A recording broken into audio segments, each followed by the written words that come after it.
Class 8। आज हम लोग पढ़ेंगे चैप्टर 6 कंबशन एंड फ्लेम। सो इस चैप्टर के दो सेगमेंट वीडियोस आएंगे। ये पहला वीडियो है, इसके बाद नेक्स्ट सेगमेंट वीडियो भी आपका इस चैप्टर का आएगा, क्योंकि ये चैप्टर काफ़ी वास्ट है। सो एक बार में कंप्लीट करना पॉसिबल नहीं है, और एक बार में भी कंप्लीट किया जाए तो 1 घंटा 51 मिनट 58 मिनट समथिंग जाएगा। सो इतना बड़ा वीडियो को लेंदी ना करके, क्योंकि लेंदी होने की वजह से क्या होता है कि पढ़ने का मज़ा नहीं रहता है। सो हम लोग 2 सेगमेंट या 2 से 3 सेगमेंट्स में इस वीडियो को बांट रहे हैं, और इसके जो वीडियोस होंगे क्लास 8 के स्पेशली, उनके प्लेलिस्ट अलग बने हुए होंगे। आप प्लेलिस्ट में जाकर चेक कर सकते हो मेरे ऑफिशियल चैनल पे जाकर। सो चैप्टर को स्टार्ट करते हैं। चैप्टर का नेम है combustion and flame. Combustion and flame chapter में क्या है देखिए। We use different kind of fuel for various purpose at home, in industry and for running automobiles. Can you name a few fuel used for homes? Name a few fuel used for running automobiles. Your list will contain fuel like cow dung, wood, coal, charcoal, petrol, diesel, compressed natural gas, etc. हम लोग अपने रोज़मर्रा की ज़िंदगियों में बहुत तरह के fuels का इस्तेमाल करते हैं। कुछ फ्यूल का इस्तेमाल घर पे करते हैं, कुछ फ्यूल्स का इस्तेमाल इंडस्ट्रीज़ में करते हैं, कुछ फ्यूल्स का इस्तेमाल हम लोग ऑटोमोबाइल्स चलाने के लिए, गाड़ियों को चलाने के लिए करते हैं। अगर कुछ फ्यूल्स के बारे में मैं आपसे पूछूं तो बहुत सारे ऐसे फ्यूल होंगे जो घरों में इस्तेमाल किए जाते हैं, ऑटोमोबाइल्स में इस्तेमाल किए जाते हैं, इंडस्ट्रीज़ में इस्तेमाल किए जाते हैं। वो होंगे लकड़ी, कोयला, charcoal, petrol, diesel, natural gas, ETC etcetera, जो भी यूज़ किए जाते हैं। तो ये फ्यूल्स के बारे में हम लोग पढ़ेंगे। इन फ्यूल्स के बारे में जानेंगे कि कौन सा फ्यूल किस इंडस्ट्रीज़ में और कौन सा फ्यूल ऑटोमोबाइल्स में यूज़ किया जा रहा है, और ऐसा क्यों हो रहा है। क्यों हम लोग केरोसिन ऑयल को अपने गाड़ियों में नहीं डाल सकते हैं, क्यों हम लोग पेट्रोलियम को जनरेटर्स में नहीं डाल सकते हैं। सो इन टॉपिक्स से रिलेटेड बातें हम लोग इस चैप्टर में मेनली करने वाले हैं। You are familiar with the burning of a candle. What is the difference between the burning of a candle and the burning of a fuel like coal? एक कैंडल का जलना और एक कोयले का जलना, दोनों में क्या डिफरेंस है। दोनों जलता है, दोनों जलेगा, तो दोनों में डिफरेंस किस चीज़ का आता है। So may be you we able to guess right. Candle burn with a flame whereas coal does not. Candle जो होगा वो एक फ्लेम के साथ बर्न करेगा, उसमें एक लंबा फ्लेम निकलेगा उस फ्लेम के वजह से। लेकिन कोयले में ऐसा कोई भी इशू नहीं होने वाला है, कोयला नॉर्मल जलेगा। Similarly you will find many other material burning without a flame. Let us study the chemical process of burning and the type of flame produced during this process. So हम लोग अलग अलग मटेरियल के बारे में जानेंगे, अलग अलग मटेरियल में फ्लेम निकलते हैं नहीं निकलते हैं, और उनके केमिकल प्रोसेस के बारे में जानते हैं कि किस तरीके से बर्निंग होता है किसी भी फ्लेम में। देखो, केमिस्ट्री सबसे होता है। आगे आप जितने भी कंपटीशंस लेवल पे जाओगे, केमिस्ट्री मेनली आपको हर जगह बहुत बहुत ज़्यादा ज़रूरत पड़ेगा। मैं इस चीज़ को बहुत ज़्यादा कंसर्नेटिव मानता हूँ कि केमिस्ट्री पे ज़्यादा फोकस करना चाहिए। केमिस्ट्री एक ऐसा सब्जेक्ट है जो मार्किंग लेवल को बढ़ा देता है, क्योंकि ये लॉजिकल और कॉन्सेप्टिव सब्जेक्ट है। सो कंबशन क्या है, ये कंबशन के बारे में जानते हैं। Recall the activity of burning of magnesium ribbon performed in class 7. Class 7 में मैग्नीशियम रिबन के बारे में बताया गया था। नहीं याद है तो मैं बता देता हूँ। क्या आता है, मैग्नीशियम रिबन का एक स्ट्रिप आता है, जैसे लड़कियों के बाल में लगाने वाला चोटी के लिए वो कपड़ा जो यूज़ किया जाता है, उसी तरह का पतला सा स्ट्रिप कपड़े का मैग्नीशियम रिबन होता है। जब आप उसको जलाओगे तो उसके फ्लेम जो होंगे वो एक अलग तरह से निकलेंगे। मैग्नीशियम रिबन को जब आप जलाइएगा तो मैग्नीशियम ऑक्साइड प्रोड्यूस होता है, साथ ही साथ हीट प्रोड्यूस होता है, और साथ ही साथ लाइट प्रोड्यूस होता है। सेम कैंडल को जलाएं, उसमें से आग निकला, उसमें से रोशनी निकली, 2 चीज़ें निकली। बाई प्रोडक्ट में क्या निकलता है, उसके राख निकलते हैं, कार्बन डाइऑक्साइड निकलता है, काला फ्लेम निकलता है। ये सब उसके बाई प्रोडक्ट हैं। प्रोडक्ट क्या है, heat and light. We can perform a similar activity with a piece of charcoal. Charcoal के साथ भी हम लोग इस तरह की एक्टिविटी को कर सकते हैं। Hold the piece with a pair of tongs and bring it near the flame of candle or Bunsen burner. What do you observe? We find that charcoal burn in air. We know that coal too burn in air, producing carbon dioxide, heat and light. उसी तरीके से एक कोयले को टोंग यानी चिमटा से पकड़ लीजिए और उसको कैंडल के, जलते हुए कैंडल के ऊपर रखिए, या फिर बंसन बर्नर कहने का मतलब क्या होता है, जैसे हमारे घर में गैस होता है तो गैस में से आग निकलता है, सेम बंसन बर्नर भी वही काम करता है, उसमें से आग निकलता है, उसके ऊपर रख दीजिए, कोयला जो होगा वो जलने लगेगा, उसमें आप फ्लेम देखोगे, उसमें जो ऑब्जर्व करोगे तो ऑब्जर्व में क्या मिलेगा कि उसमें से लाइट निकल रहा है, उसमें से हीट निकल रहा है, उसमें से बाई प्रोडक्ट क्या निकल रहा है, तो काला धुआं निकल रहा है। कोयले में बहुत ज़्यादा मात्रा में कोयला एक कार्बन का फॉर्म होता है। कार्बन के बारे में क्यों मैं बोल रहा हूँ, क्योंकि कार्बन एक ऐसा एलिमेंट है जिसके बारे में स्पेशली आपको 10th 9th 11th 12th, अगर साइंस, अब तो साइंस स्ट्रीम का ऑप्शन खत्म होने वाला है, वैसा सिस्टम नहीं आने वाला है, 2022 में खत्म हो जाएगा, बट ये जो कार्बन है, कार्बन के बारे में आपको मेनली केमिस्ट्री में सबसे ज़्यादा पढ़ना होता है, इसलिए मैं कार्बन के बारे में यहाँ बात कर रहा हूँ। We find that charcoal burn in air. We know that coal too burn in air, producing carbon dioxide, heat and light. Charcoal जो होगा वो जलेगा, हवा में जल गया, कोयला जो है वो भी जलेगा, उसमें से क्या होगा, कार्बन डाइऑक्साइड निकलेगा, हीट निकलेगा और लाइट निकलेगा, जैसा कि अभी मैंने आपको बताया। उसके बाद a chemical process in which a substance react with oxygen to give off heat is called combustion. Combustion क्या होता है, तो देखो कंबशन वो एक केमिकल प्रोसेस है जिसमें कोई भी सब्सटेंस रिएक्ट करता है ऑक्सीजन के साथ ताकि वो हीट दे सके, उसको कंबशन कहते हैं। जैसे समझो एक कैंडल है, उस कैंडल को आप जलाइए, कैंडल को जलाइएगा तो कैंडल जल जाएगा, लेकिन उस कैंडल को अगर वैक्यूम प्लेस पे जलाया जाए, वैक्यूम यानी वैसा जगह जहाँ पे हवा मौजूद ना हो, या कहने का दूसरे सेंस में कहने का मतलब जहाँ पे ऑक्सीजन की मात्रा मौजूद ना हो, वहाँ पे किसी भी चीज़ को जलाया नहीं जा सकता है। देखो हाइड्रोजन और ऑक्सीजन के मिलने की वजह से पानी बनता है और हाइड्रोजन और ऑक्सीजन के प्रेजेंस होने की वजह से आग लगता है। ये दो ऐसे एलिमेंट्स हैं जिनके साथ मिलने से पानी बन जाएगा और जिनके साथ होने से आग लग जाएगा। तो ऑक्सीजन एक ऐसा एलिमेंट है जिसका होना बहुत ही जरूरी है किसी भी सब्सटेंस में आग लगने के लिए या आग जलाने के लिए। The substance that undergo combustion is said to be combustible. वैसे सब्सटेंस जो कंबशन प्रोसेस के अंतर्गत जाते हैं उनको कंबस्टिबल कहते हैं। It is also called as fuel, इन्हें फ्यूल भी कहा जाता है। द फ्यूल में भी सॉलिड, लिक्विड और गैस। फ्यूल जो होते हैं वो सॉलिड भी हो सकते हैं, लिक्विड भी हो सकते हैं और गैस भी हो सकते हैं। किसी भी चीज़ को आप जलाइए, उसमें से अगर हीट लाइट पैदा हो रहा है तो उसका रीज़न है, आग लग रहा है तो उसका रीज़न है ऑक्सीजन। ये जरूरी नहीं कि ऑक्सीजन, इसके अलावा और भी ऐसे एलिमेंट होते हैं जो विदाउट ऑक्सीजन भी बर्न कर सकते हैं, तो उनके बारे में अभी नहीं जानना है आपको, वो काफ़ी आगे के टॉपिक्स हैं। द फ्यूल में भी सॉलिड, लिक्विड और gas. Fuel solid, liquid, gas हो सकते हैं। Some time light is also given off during combustion. कभी कभी किसी भी तरह के कंबशन में लाइट निकलने लगता है। कभी अब ऑक्सीजन के साथ कोई भी चीज़ रिएक्ट कर रहा है, कोई मेटल है, ऑक्सीजन के साथ या ऑक्सीजन के पास वो आ गया तो उसमें रिएक्शन पैदा हो जाता है। इसके एग्जांपल मैं बताऊंगा, और इन्हीं साइंस के छोटे छोटे कॉन्सेप्ट जो आपको क्लास 8 में मिल रहे हैं, इन्हीं कॉन्सेप्ट का इस्तेमाल करते हैं मैजिशियंस, और इन कॉन्सेप्ट का इस्तेमाल करके मैजिक दिखाते हैं। हमारे आंखों के सामने साइंस के को परफॉर्म कर हम उनको मैजिक मानते हैं। तो ऐसा कुछ भी नहीं होता है, एवरीथिंग इज साइंस, सब कुछ साइंस से रिलेटेड होता है। साइंस में अभी आपको चीज़ों को जानना है और इन्हीं चीज़ों का इस्तेमाल करके मैजिशियन बेवकूफ़ बनाते हैं लोगों को। तो कुछ ऐसे सब्सटेंस होते हैं जो ऑक्सीजन के साथ या ऑक्सीजन के आसपास होने से आग लग जाते हैं, उनमें से लाइट पैदा होने लगती है। ये लाइट जो होता है या तो फ्लेम के रूप में निकलेगा या तो ग्लो होकर निकलेगा। फ्लेम के रूप में कहने का मतलब कैंडल जब जलाओगे तो उसमें एक फ्लेम निकलता है, और जब आप कोयले को जलाओगे तो वो ग्लो करता है। लाल लाल कोयला जो होता है वो ग्लो हो गया, और कैंडल जो होता है उसमें फ्लेम निकलेगा, ऑरेंज होगा, ब्लू होगा, रेड होगा, एक 3-4 कलर उसमें दिखाई देंगे। In the reaction mentioned magnesium and charcoal are combustible substance. दो रिएक्शन के बारे में भी हम लोगों ने बात किया, मैग्नीशियम रिबन और चारकोल के बारे में। ये कंबस्टिबल सब्सटेंस है क्योंकि ये जल रहे हैं, जलने के बाद एक जो है वो फ्लेम दे रहा है, एक जो है वो ग्लो कर रहा है। फ्लेम कौन देगा, मैग्नीशियम रिबन देगा, और चारकोल कोयला, जिसको हम लोग लकड़ी का कोयला भी बोलते हैं, वो जो होगा वो ग्लो करेगा। We were told that food is fuel for body.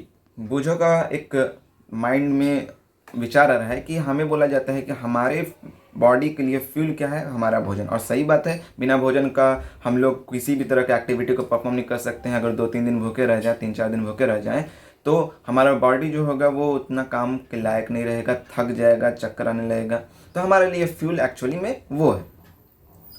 तो पहली का है rightly, so in our body food is broken down by the reaction with oxygen and heat is produce, we learn that in class 7। तो same condition, जिस तरीके से oxygen के साथ रिएक्ट करेगा, फ्यूल है तो भाई फ्यूल का काम है ऑक्सीजन के साथ रिएक्ट करना, तो हमारे बॉडी में भी फ्यूल मतलब भोजन जो है वो ऑक्सीजन के साथ रिएक्ट करता है और रिएक्ट करने के बाद हीट प्रोड्यूस करता है। उसी हीट से हम लोग काम को करते हैं, ऊर्जा को से करते हैं, जैसे जिसके बारे में क्लास 7 में भी आपको बताया गया है। नहीं याद है तो मैं एक छोटा सा एग्जाम्पल आपको बताता हूँ, एनिमल से रिलेटेड तो नहीं भी बताऊँगा, वो काफ़ी वास्ट जाएगा।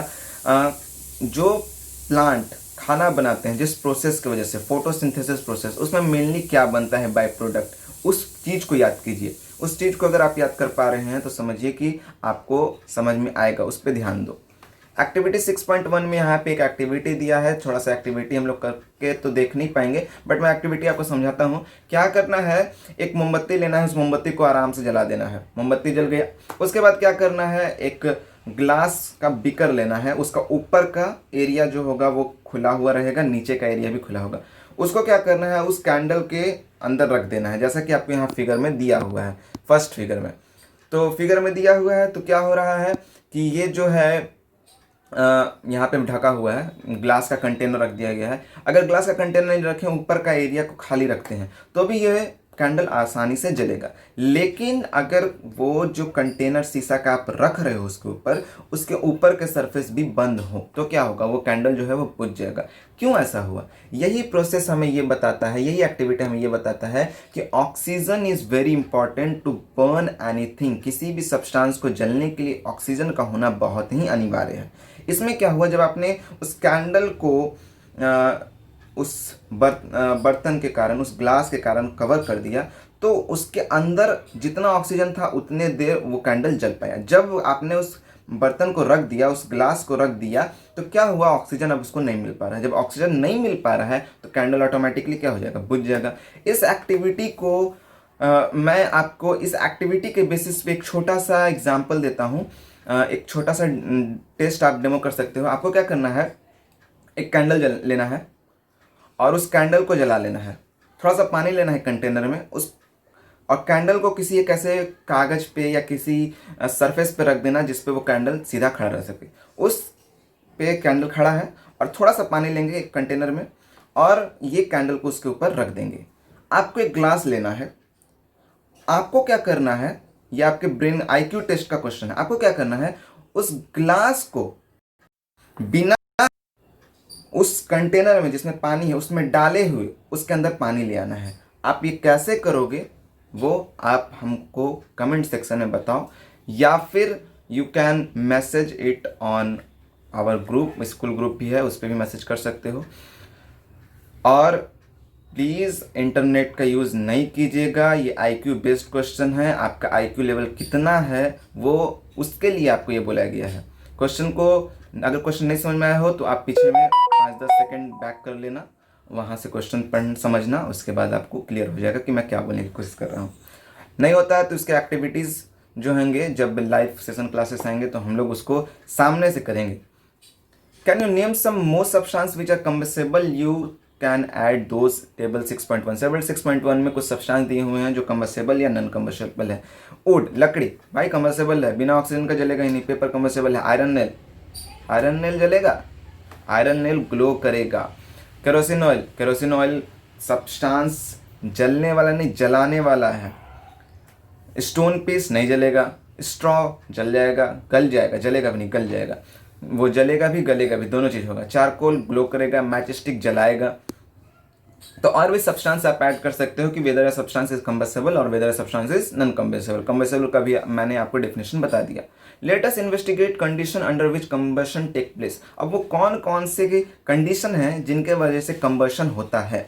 We find that for combustion air is necessary, the candle burn freely in case A, air can enter from below, in case B when not enter from below. तो यहाँ पे एक्टिविटी में क्या किया गया है, आप ध्यान दोगे तो इस एक्टिविटी में देखो यहाँ पे लकड़ी लगा हुआ है फर्स्ट वाले में। उसके बाद इस वाले कंडीशन में क्या किया जा रहा है, पूरी तरह से ढक दिया जा रहा है। तो इसमें क्या हो रहा है कि ऑक्सीजन जो है वो नहीं मिल पा रहा है। तो किसी भी चीज़ को जलने के लिए सबसे इंपॉर्टेंट क्या है, एयर, या यूँ कहें कि ऑक्सीजन बहुत ज़्यादा इंपॉर्टेंट मायने रखता है। सो ऑक्सीजन अगर या एयर ना मौजूद हो तो कोई भी सब्सटेंस कंबशन प्रोसेस नहीं कर पाएगा, पहला कंडीशन। उसके बाद we have read that the sun produce its own heat and light is also some kind of combustion. सूरज के बारे में बात किया जा रहा है। सूरज के बारे में मुझे बोल रहा है कि भाई सूरज जो बोला जाता है कि सूरज जो है वो अपनी हीट खुद पैदा करता है, अपना रोशनी खुद पैदा करता है। तो क्या ये कंबशन प्रोसेस है?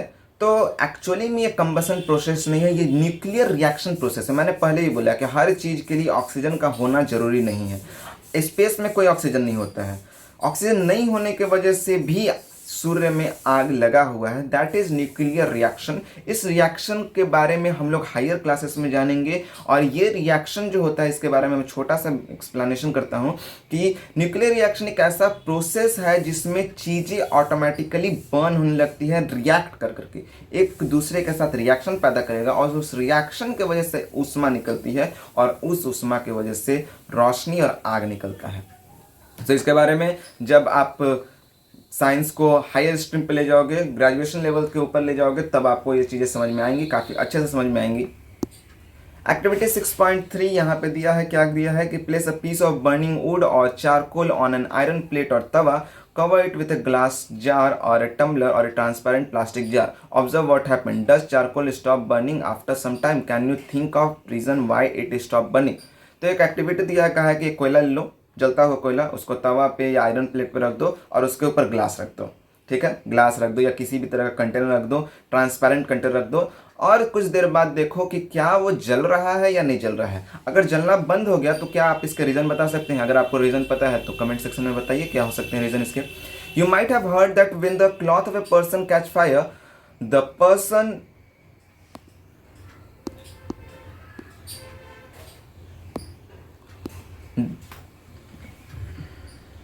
Is covered with a blanket to extinguish fire. जब कोई व्यक्ति को आग लग जाता है तो हमारे इंडिया में बहुत तरह के लोग होते हैं और बहुत तरह के आइडियाज़ उनके दिमाग में चलते हैं। ऐसे ऐसे आइडिया चलते हैं जिनका कोई तोड़ नहीं है।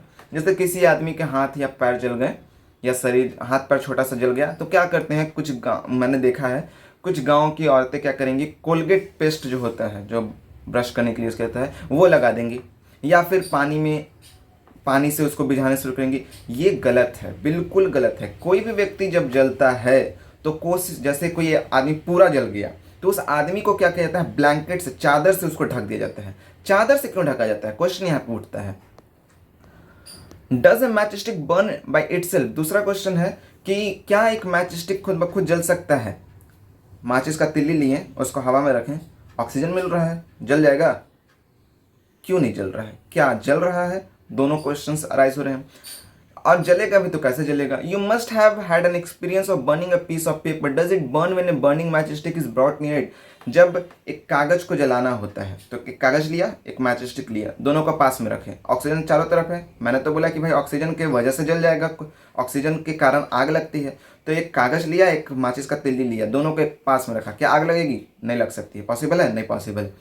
सो क्या वो रीज़न है, क्या वो फैक्टर हैं जिनके वजह से आग लग रहे हैं? ऑक्सीजन भी मौजूद है, ऑक्सीजन पैदा करने वाला सब्सटेंस भी मौजूद है, कमर्शियल सब्सटेंस भी मौजूद है, लेकिन आग नहीं लग रहा है। Can you burn a piece of wood by burning a lighted matchstick near it? Why do you have to use paper और kerosene oil to start fire in wood और coal? Have you heard of forest fire? तो यहाँ पे बहुत सारे question है। एक question बोल रहा है कि क्या आप एक लकड़ी को जला सकते हैं अगर आप उसको मैच स्टिक के पास, जलता हुआ मैच स्टिक के पास लाएंगे तब? तो ऑब्वियसली जलता हुआ मैच स्टिक है तो जलेगा भी। लकड़ी का कोई भी टुकड़ा ले लिया, जलाने की कोशिश की, जल जाएगा। उसके बाद जब आप पेपर को जला रहे हैं तो पेपर को जलाने के लिए आपको केरोसिन ऑयल डालना पड़ रहा है, या फिर नॉर्मल आपने उसमें आग लगाया, कोयला लिया तो कोयला में केरोसिन ऑयल डाल रहे हैं। लकड़ियां हैं, बड़े बड़े लकड़ी हैं, मोटे मोटे लकड़ी हैं, उनको जलाना है तो आप केरोसिन का इस्तेमाल कर रहे हैं। तो ज़रूरत पड़ती है इन सब्सटेंस की ताकि कंबस्टेबल प्रोसेस को आसानी से और जल्दी से जल्दी किया जा सके। आपने फॉरेस्ट फायर के बारे में सुना होगा। अगर फॉरेस्ट फायर के बारे में आप जानते हैं और फॉरेस्ट फायर के बारे में आप समझते हैं, अभी हाल ही में एक बहुत बड़ा फॉरेस्ट फायर हुआ है, कहाँ हुआ है वो फॉरेस्ट फायर और उसके वजह से क्या हुआ है उसके बारे में भी आप मेरे को बताओ कमेंट सेक्शन में। देखो एक्चुअली ये क्यों बार बार बोल रहा हूँ, ये कमेंट सेक्शन में बताओ। एक्चुअली ये क्या है कि इससे ये समझ में आता है कि आप इंटरेस्ट ले रहे हो या नहीं ले रहे हो। अगर आप इंटरेस्टेड नहीं हो तो वीडियोस बनाने का कोई फ़ायदा नहीं है। आप इंटरेस्टेड हो तो आप उन चीज़ों के बारे में बताइए। आपने उन चीज़ों के बारे में सुना, समझा, नहीं जान रहे हैं, क्या प्रॉब्लम हो रही, उन चीज़ों के बारे में बताओगे तभी तो उसके बाद नेक्स्ट वीडियो में उन चीज़ों का हल निकाल कर आपको बताया जाएगा या समझाया जाएगा। सो फॉरेस्ट फायर से रिलेटेड बातें हम लोग नेक्स्ट वीडियो में करेंगे। टिल देन अभी तक अगर आपने इस चैनल को सब्सक्राइब नहीं किया है तो चैनल को सब्सक्राइब कीजिए और बेल को क्लिक जरूर कीजिए, क्योंकि इसका सेकंड पार्ट जल्द ही आएगा। और जो भी प्रॉब्लम या जो भी इश्यूज आ रहे हैं कमेंट सेक्शन में लिख के बताओ। सो मैं कोशिश करूंगा कि इस चैप्टर से रिलेटेड आपको किसी भी तरह का प्रॉब्लम ना हो। देखो, केमिस्ट्री के बारे में बताया जा रहा है। केमिस्ट्री एक ऐसा सब्जेक्ट है जो कि बहुत वास्ट है। लोग केमिस्ट्री से दूर भागते हैं और मैं चाहूँगा कि आप केमिस्ट्री से दूर ना भागो, क्योंकि ये एक ऐसा सब्जेक्ट है जो आपको लाइफ में वो चीज़ें देगा, उन चीज़ों के बारे में बताएगा जो आपको मैथ्स फिजिक्स नहीं बता सकता है। सो केमिस्ट्री पे फोकस कीजिए। टिल देन थैंक यू और सब्सक्राइब कीजिए अगर अभी तक आपने सब्सक्राइब नहीं किया है तो।